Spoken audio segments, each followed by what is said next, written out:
Muito bem, nós estamos aqui agora prontos para meditarmos na palavra do Senhor.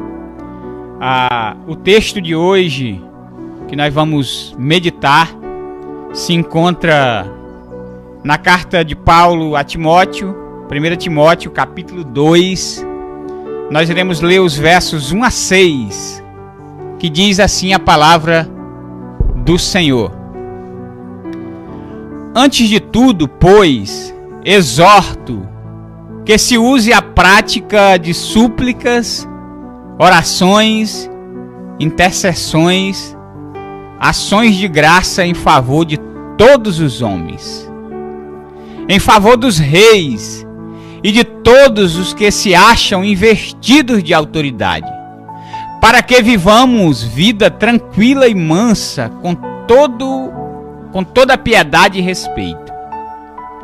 Isto é bom e aceitável diante de Deus nosso Salvador, o qual deseja que todos os homens sejam salvos e chegue ao pleno conhecimento da verdade. Porquanto há um só Deus e um só mediador entre Deus e os homens, Cristo Jesus, homem, o qual a si mesmo se deu em resgate por todos, testemunho que se deve prestar em tempos oportunos. Que Deus abençoe a sua palavra. E esse é um tempo oportuno para que possamos dar testemunho da verdade. Interessante que no versículo 1, a palavra diz: antes de tudo, pois, vos exorto para que se use prática de súplicas, orações, intercessões e ações de graça em favor de todos os homens. Dentro da oração há várias facetas, e aqui esse verso nos mostra algumas delas. Por exemplo, a súplica, a intercessão. A súplica é quando nós estamos realmente ali no espírito de quebrantamento, prostrado diante de Deus. A súplica é basicamente aquela oração com choro, com quebrantamento. A intercessão é quando nós tiramos um tempo dentro da nossa oração para orar pelos outros, uns pelos outros. Ações de graças é quando nós pedimos menos e agradecemos mais. Interessante que esse verso ele diz que nós devemos orar por todos. Ele diz por todos os homens. Isso é interessante, porque muitas vezes, queridos, nós vamos orar e muitas vezes nós oramos apenas por nós, pelas nossas necessidades. E me parece que a palavra quer nos mostrar aqui que Deus ele se alegra quando você pede também pelos outros, quando você intercede. Quando você não olha somente para o seu umbigo, para o seu eu, mas você pensa nos outros. Eu lembro de Jó quando ele estava ali passando por aquela grande tormenta na sua vida, havia perdido tudo, bens, família, saúde, e ele então, sendo perseguido pelos seus próprios amigos, sendo acusado de coisas que ele não havia cometido. A Bíblia diz que ele tira um tempo, mesmo no meio da dor, da luta, da angústia, do sofrimento, do luto. Ele ora pelos seus amigos, e a palavra diz que enquanto ele orava pelos seus amigos, Deus muda a sorte de Jó. Deus restaura a sua saúde, restitui os seus bens e o abençoa. Então nós devemos sim orar uns pelos outros. Orar por todos os homens. No verso 2 diz: em favor dos reis, em favor de todos que se acham investidos de autoridade. Sim, devemos orar por aqueles que estão investidos de autoridade. Muitas vezes nós não gostamos de um líder, seja ele de qualquer área, e aí nós torcemos contra esse líder, nós desejamos mal para esse líder, presidente, por que não dizer um pastor. Às vezes você não gosta do pastor e você torce para ele se dar mal, para ele cair, para ele errar. E nós não devemos fazer isso. A Bíblia diz que nós devemos orar pelos que estão sobre nós, investidos de autoridade. Orar pelos reis. Orar por aqueles que se acham investidos de autoridade. Para quê? Para que esses homens tenham vidas transformadas e para que vivamos vida tranquila e mansa sobre a terra. Devemos orar.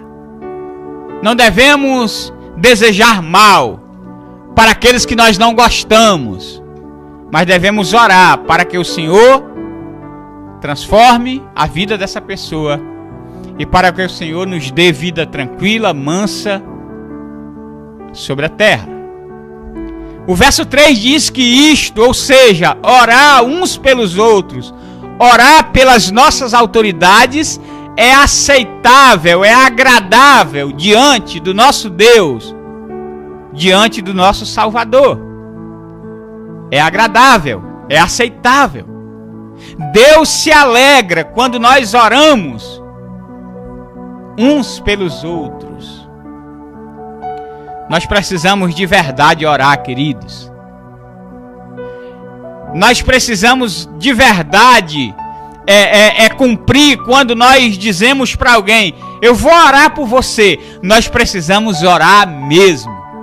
Interessante, nós temos um grupo de oração na igreja chamado Intercessores da Esperança.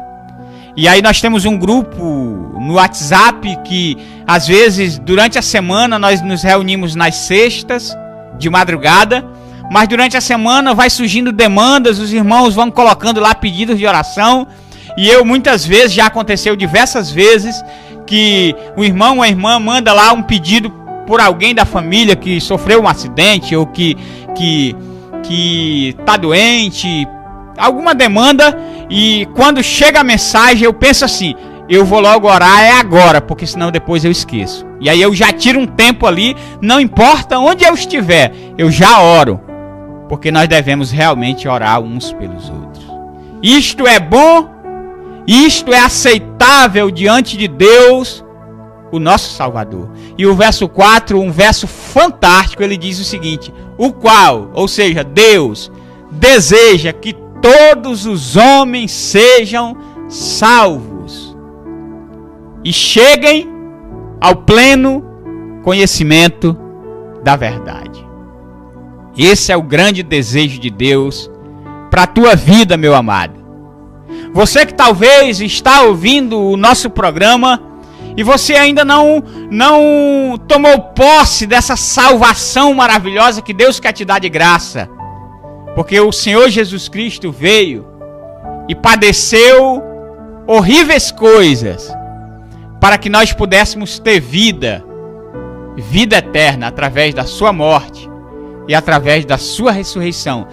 Deus deseja tanto salvar-nos que Ele deu o seu único filho, o seu filho amado, para morrer a morte de cruz, e para que através dessa morte nós pudéssemos alcançar a vida eterna, nós pudéssemos alcançar a salvação da nossa alma. Ele diz: o qual deseja que todos os homens sejam salvos. Aquele pensamento de que, ontem mesmo no seminário nós estávamos conversando sobre isso, aquele pensamento de que Deus morreu apenas por algum, cai por terra diante desse versículo. Na verdade, Deus deseja que não alguns, mas que todos os homens sejam salvos. Ele deseja que você, meu amado, que você, minha amada, seja salvo. seja salva. Esse é o grande desejo de Deus. Ele quer que você seja salvo. E depois que você alcance essa salvação pela graça, Ele quer que você continue se dedicando, estudando a palavra, para que você chegue ao pleno conhecimento da verdade. Ele quer que você estude a Bíblia. Depois de salvo, Deus não quer que nós possamos relaxar, viver uma vida relaxada. Eu já sou salvo mesmo, então agora eu vou relaxar. Não, depois de salvo, Deus quer que você estude a palavra, Deus quer que você cresça espiritualmente, Deus quer que você viva uma vida de santidade, Deus quer que você o sirva e Deus quer que você conheça plenamente a verdade. No verso 5, a palavra diz: porquanto há um só Deus e um só mediador entre Deus e os homens, Cristo Jesus, homem. Eu estava meditando e pesquisando sobre essa palavra mediador e falando que Jesus então aqui é o nosso mediador entre nós e Deus. Mediador é aquele que se coloca no meio para intermediar uma causa, uma situação. E Jesus foi aquele que se colocou no meio para resolver essa demanda, essa questão que havia entre o ser humano e Deus, chamada pecado. Ele é o nosso mediador. É aquele que está ali mediando no meio. E ele é aquele que trouxe a solução para essa demanda. Ele morreu para que pudéssemos ter paz com Deus. Para que pudéssemos ter paz com Deus. Porque o ser humano natural, o homem natural, em seus pecados, em seus delitos, ele é inimigo de Deus. Mas no momento que o ser humano ele reconhece que é um pecador, e ele reconhece a soberania de Deus, e ele reconhece que Jesus morreu na cruz por ele, e ele entrega a sua vida para Jesus Cristo, aceita Jesus como salvador da sua vida, como salvador da sua alma, ele deixa de ser inimigo de Deus, e de agora em diante, desse dia em diante, ele passa a ser amigo de Deus, ele passa a viver em paz com Deus. Nosso último verso, verso 6, diz assim, falando de Jesus, o qual a si mesmo se deu. Ele se deu voluntariamente. Ninguém obrigou Jesus a morrer. Eu lembro de uma passagem quando Pedro puxa a bainha, a espada da bainha, e ele decepa a orelha de Malco, o servo do sumo sacerdote, na hora que estava ali prendendo Jesus. Jesus repreende severamente Pedro e ele diz: Pedro, coloca a tua espada na bainha. Você acha, Pedro, que se eu não quisesse morrer, eu não pediria ao meu pai e ele mandaria uma legião de anjos para pelejar por mim? Ele morreu porque quis. Ele diz o verso 6 para nós fecharmos o nosso devocional.